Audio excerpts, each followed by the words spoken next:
प्रस्तुत है सुभाषित रत्नानी का तृतीय पाठ। तो आइए देखते हैं तृतीय पाठ के बचे हुए श्लोक। कक्षा 12 के हिंदी विषय के अंतर्गत संस्कृत दिग्दर्शिका के सुभाषित रत्नानी नामक पाठ के जो व्याख्या के वीडियो हैं उसमें ये तृतीय पाठ है। तो आइए देखते हैं इस तृतीय पाठ में एकादशी श्लोक कि प्रीणाति या सुचरितै पितरं सपुत्रो यद हरतुरेव हितमीक्षति तत्कलत्रं तन्मित्रम् आपदि सुखे च समक्रियं यत् एतत्त्रयं जगति पुण्य कृतो लभन्ते। जैसा कि पहले हम संदर्भ बता चुके हैं कि प्रस्तुत संस्कृत पद्यांश हमारी पाठ्यपुस्तक हिंदी के संस्कृत दिग्दर्शिका खंड के सुभाषित रत्नानी नामक पाठ से उद्धृत है। इतना लिखना है संदर्भ में। और आइए इसकी व्याख्या देखते हैं कि प्रीणाति या सुचरिते पितरं सपुत्रो, वह पुत्र जो अपने अच्छे चरित्र से पिता को प्रसन्न करता है। प्रीणाति माने प्रसन्न करता है, यह माने जो सुचरित अपने अच्छे चरित्रों से, पितरम माने माता पिता को जो प्रसन्न करता है, सह पुत्रो वही पुत्र है। यद भर्तुरेव हितमीक्षति तत्कलत्रम, जो अपने भर्तु माने पति का ही हित चाहती है, ऐसी स्त्री तन्मित्रम आपदि सुखे च समक्रियम यत्, वह मित्र जो आपत्ति माने आपत्ति में और सुखे माने सुख में, समक्रियम यत् सुख और दुख दोनों में समान प्रकार से साथ रहे, साथ दे, वही सच्चा मित्र है। ये तत्रयम् जगति पुण्य कृतो लभन्ते, ये तीनों संसार में बड़े ही पुण्यशाली लोगों को मिलते हैं। कौन कौन से? जो अपने अच्छे चरित्र से पिता को प्रसन्न करे ऐसा पुत्र, जो अपने पति का ही हित चाहे ऐसी स्त्री, और जो आपत्ति और सुख में, दुख और सुख दोनों में समक्रियम रहे अर्थात समान रहे, वो मित्र, ये तीन संसार में बड़े पुण्यशाली लोगों को प्राप्त होते हैं। इसके बाद में अब श्लोक नंबर 12 इसको देखते हैं कि कामान दुग्धे विप्र अकर्षत्य लक्ष्मी, कामान दुग्धे विप्र कर्षत्य लक्ष्मी, कीर्ति सूते दुष्कृतं याहिनस्ति, शुद्धां शान्तां मातरं मंगलानां, धेनुधीरा सुनृतां वाचमाहु।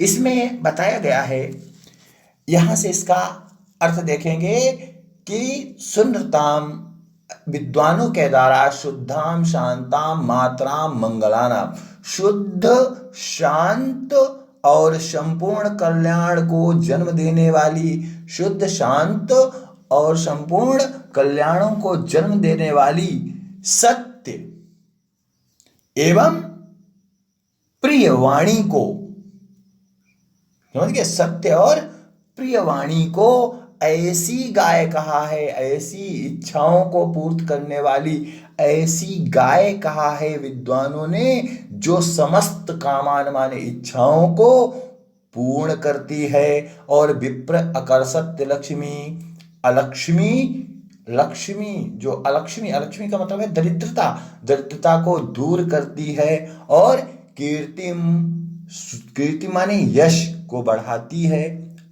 और पापों का नाश करती है।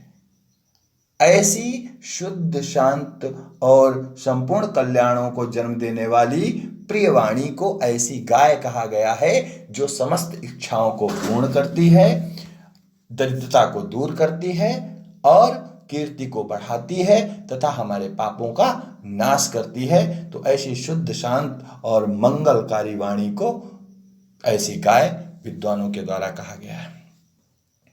इसके बाद में अगला है कि व्यति सजति पदार्थानांतरा कोफि हेतु न खलु बहुरूपाधि प्रीतया सस्त्रयन्ते, व्यतिसजति पदार्थानान्तरा कोऽपि हेतु न खलु बहुरूपाधीन् प्रीतयः संश्रयन्ते विकसति हि पतङ्गस्योदये पुण्डरीकं द्रवति च हिमरश्वाम् उद्भवति चन्द्रकान्तः।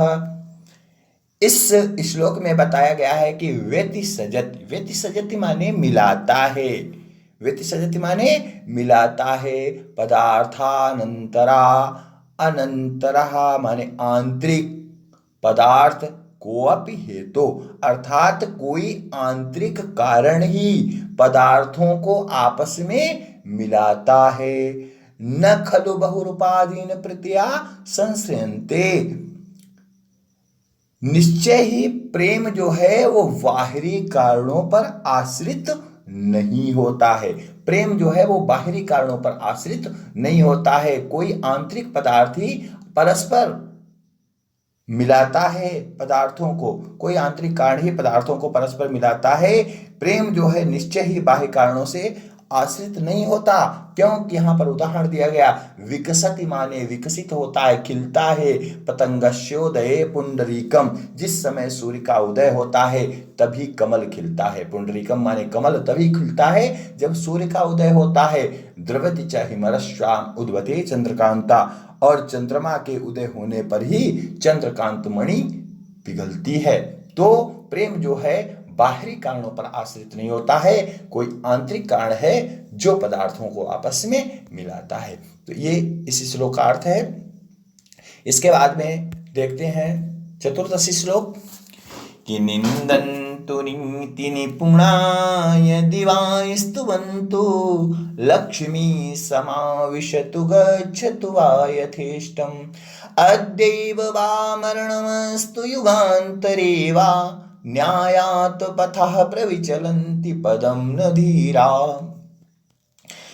इस श्लोक में बताया गया है कि निंदन्ति नीति निपुणा, जो नीति में निपुण लोग हैं उनकी चाहे कोई निंदा करे, यदि वा स्तवन्तु अथवा कोई उनकी प्रार्थना करे, लक्ष्मी समाविशतु लक्ष्मी आए, गच्छतु वा यथेष्टम चाहे वो अपने यथेष्ट स्थान को चली जाए, अद्यैव वा मरणमस्तु आज ही चाहे मृत्यु आ जाए, या युगांतरे वा अथवा युगों के बाद में हो, मगर न्यायात पथः प्रविचलन्ति पदम न धीरा, जो धीर लोग हैं वो न्याय के पथ से कभी भी विचलित नहीं होते हैं।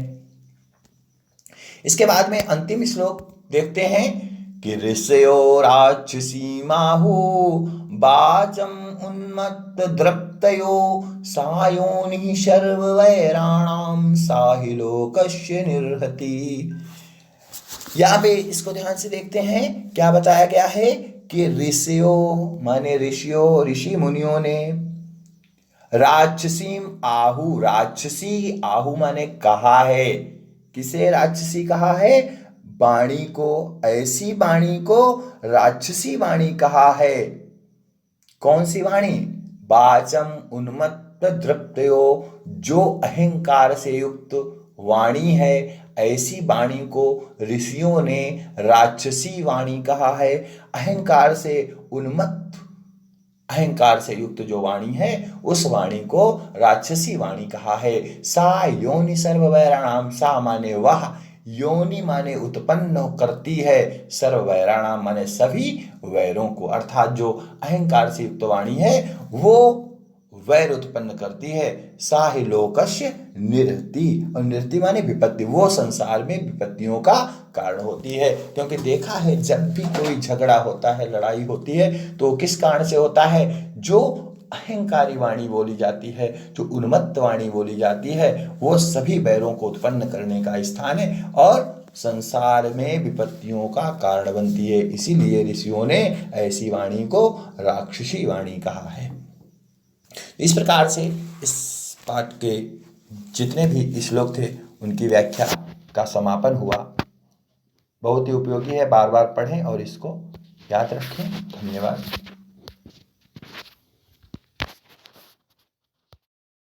Subscribe now and press the bell icon. Never miss an update. Subscribe now and press the bell icon. Never miss an update. Subscribe now and press the bell icon. Never miss an update.